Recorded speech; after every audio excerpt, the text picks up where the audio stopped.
Nakibahagi sa pagunita at panalangin ang ina ng laging Saklolo Council 8226 sa Daan ng Cruz na ginanap kamakailan sa Mother of Perpetual Help Parish o mas kilala sa Dambana na matatagpuan sa Mabini Homesite, Cabanatuan City.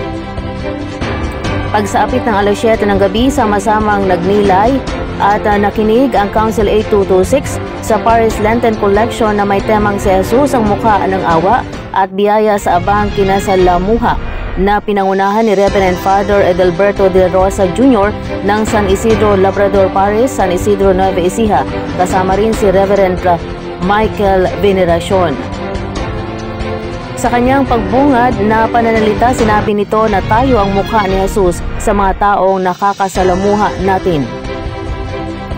Tampok sa homilya ay ang katagang magpasalamat tayo sa Diyos sa Kwaresma dahil binibigyan tayo ng pagkakataon ng Diyos na mabuong muli sa pagkadapa, pagkadurog, pagkapira-piraso dahil sa dami ng pagsubok. Kasunod nito ang muling pagtugon ng konseho sa panawagan ni Grand Knight Dennis Salazar bilang paghahanda ng bawat isa ngayong panahon ng Kwaresma.